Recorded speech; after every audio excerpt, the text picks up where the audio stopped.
I'm Marcus. I'm Miriam, and we're we're the Crockett's. Today, we're introducing a video that looks back at history, the kind of history that shaped our people. This is about the real events, the real struggles, and the real strength of those who came before us. Some of what happened was painful. Some of it was powerful. But all of it matters. Because when we understand what our people went through, we gain a better understanding of who we are today. So as you watch this video, take in the truth, the lessons, and the legacy behind it. This is our history. Let's get into it. On a hot July day in 1863, a mob in New York City came for a building full of black children. They were angry about a draft law, or at least that was the story people would tell later. They were angry that poor white men could be forced into the Civil War while rich men could pay their way out. That anger had truth inside it. The law was unfair. The rich did have an escape hatch. The poor were being asked to bleed while the wealthy bought distance from the battlefield. But that does not explain what happened next.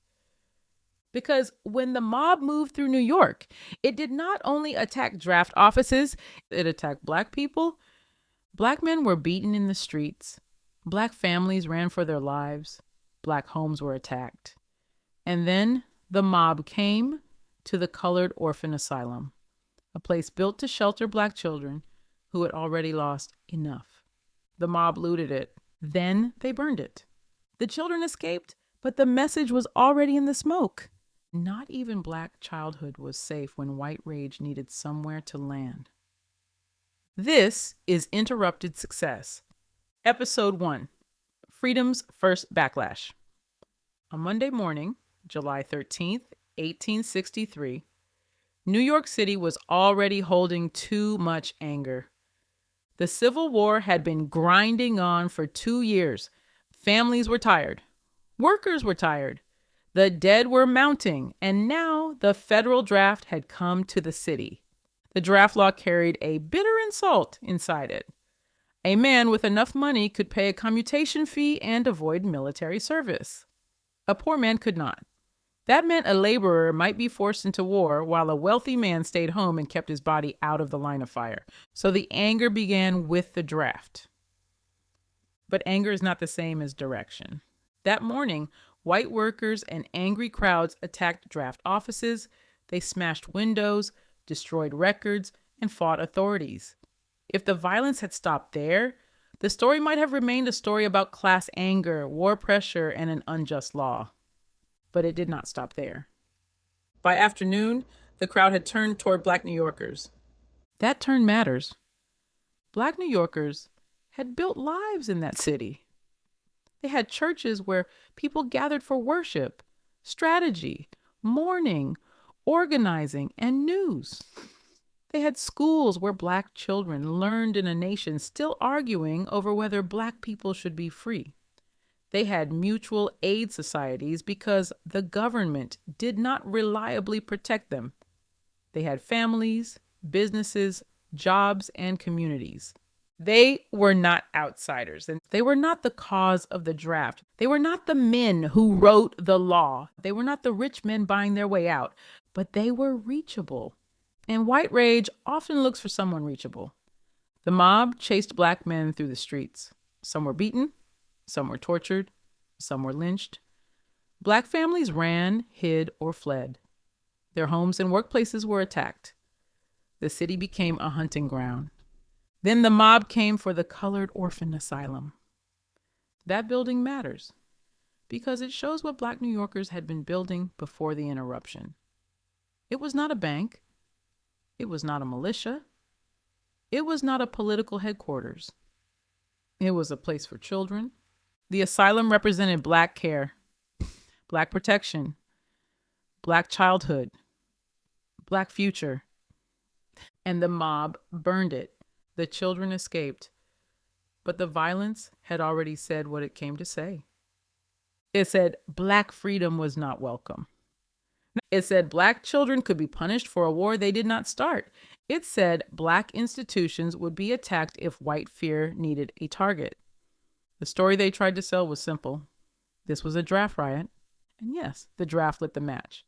But anti-black hatred was the fuel. White politicians and newspapers had spent time convincing white workers that emancipation would bring black labor north and threaten their jobs. Poor white men were taught to see black freedom as competition, not as part of a larger struggle against the powerful men using everyone beneath them. That is how the lie worked. The rich could buy exemption. The slaveholding class had caused the war.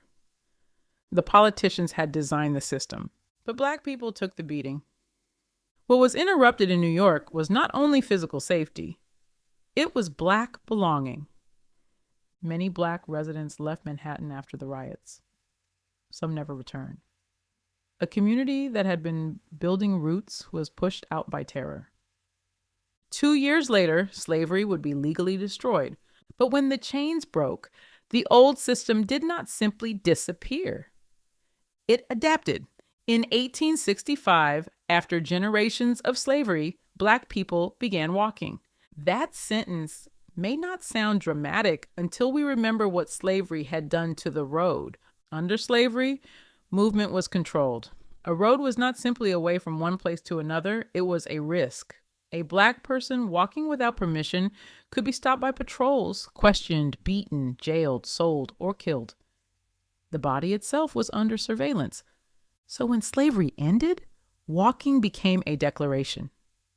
A mother walked to find the child who had been sold away from her. A man walked off a plantation because he wanted to choose his own employer. A couple walked to legalize a marriage slavery had never respected.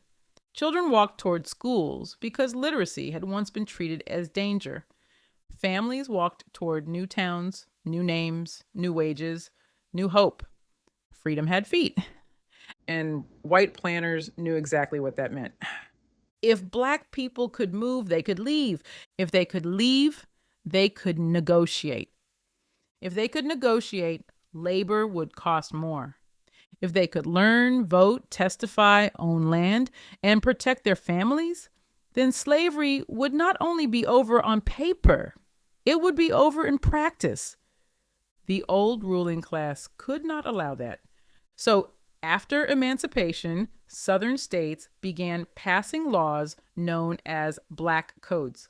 The story they tried to sell was that these laws were necessary to prevent disorder. They said freed people needed supervision. They said the labor system needed stability. They said vagrancy needed to be controlled. But the truth was that black people were building freedom, and the states were trying to shrink it. The black codes restricted movement. They shaped labor contracts. They punished so-called vagrancy. They limited rights in court. They interfered with family autonomy. Some apprenticeship laws could bind black children to white employers, pulling them back toward forced labor under another name. This was not a mob with torches. This was something quieter and colder. A legal cage. A black man could be free and still be arrested for not having the right work arrangement. A black woman could be free and still have her options narrowed by law. A black child could be free and still be pushed into labor under white control. The plantation had lost the auction block, but it was trying to keep the labor. What was interrupted? Family reunification, labor independence, education, land ownership, citizenship, the right to move without asking permission. On May 1st, 1866, Memphis was tense enough to hear itself breathing. The Civil War was over, but the war over black freedom was not. Newly freed black people were building lives in the city. They were forming families outside the control of enslavers. They were building churches. They were opening schools. They were gathering in neighborhoods. Black Union veterans were there too. Men who had fought for the United States and returned with the posture of men who had earned something. That posture mattered. A black veteran walking through Memphis was not just a man on a street. He was a living answer to the lie that black people were naturally inferior, cowardly, dependent, or unfit for citizenship. He had fought. He had survived. He had worn the uniform. He had reason to stand upright. White Memphis did not like that. Many white police officers and former Confederates still carried the old order in their bones. The badge may have changed. The war may have ended. But the belief that Black people belonged under white authority had not disappeared. A confrontation between Black soldiers and white police gave that belief an excuse. What followed was not a simple street fight. White mobs moved into Black neighborhoods. Police officers and former Confederates were among the attackers. They killed Black residents. They beat people. They robbed homes. They burned Black churches and schools. Black women were assaulted. Families hid wherever they could. Look at the targets. A school burned because Black learning was a threat. A church burned because Black gathering was a threat. A home burned because Black stability was a threat. A Black woman's body was violated because domination wanted to write itself into the most intimate places of life. The story they tried to sell was that Black soldiers and Black disorder caused the violence. But that story cannot explain the targets. If the violence was only about a confrontation with soldiers, why attack schools? If the violence was about restoring order, why burn churches? If the violence was about safety, why terrorize women and families? The truth is that Memphis was a massacre against the foundations of Black freedom. On July 30th, 1866, people gathered in New Orleans because Louisiana's future was still being fought over. The Civil War had ended, but the laws of the state still carried the weight of slavery and white rule. Black citizens and white allies were pushing for voting rights, civil rights, and constitutional change. They were not merely asking for kindness, they were trying to change power. That is what made the gathering dangerous. New Orleans had a deep Black history. Free people of color, formerly enslaved people, Black veterans, artisans, workers, families, and organizers had all helped shape the city. Reconstruction opened a door for them to influence government in ways white elites did not want to accept. If Black men could vote, elections could change. If Black citizens could testify, white violence could be challenged. If Black people could help rewrite the state constitution, the law itself might stop serving white supremacy so faithfully. White power saw the door opening, and it reached for violence. Black marchers and convention supporters moved through the city. Police and white mobs attacked. People were shot. People were beaten. People were killed. A political gathering became a bloodletting. The story they tried to sell was that it was a riot. That word has been used many times in American history to blur responsibility. A riot sounds like confusion. A riot sounds like two sides losing control. A riot sounds like nobody planned anything and everybody is equally to blame. But the truth is that the New Orleans massacre was an attack on Black political participation and multiracial democracy. The violence landed exactly where democracy was trying to expand. It attacked the meeting. It attacked the march. It attacked the possibility that Black people might help shape the rules of the state. What was interrupted? Voting rights, civil rights, constitutional reform, Black public assembly, the possibility of a more democratic South. These four stories are not separate. New York showed that Black freedom could be attacked even in the North. The Black codes showed that slavery's logic could survive inside law. Memphis showed that Black schools, churches, veterans, women, and families could be targeted when freedom began to take root. New Orleans showed that Black political participation could be met with gunfire when it threatened to change the rules. Together, they show the first great backlash to Black freedom after slavery. The interruption did not wait. It came immediately. As soon as Black people moved, laws tried to stop them. As soon as Black people built schools, mobs burned them. As soon as Black people gathered politically, police and white mobs attacked them.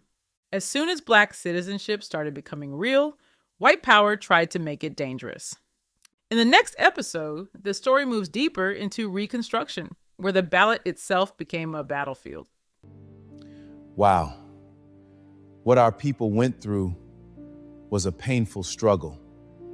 It was emotional, but it also showed the strength, endurance, and resilience of our people. Thank you for watching. We hope this video gave you something to think about, something to feel, and something to carry with you. Until next time, take care.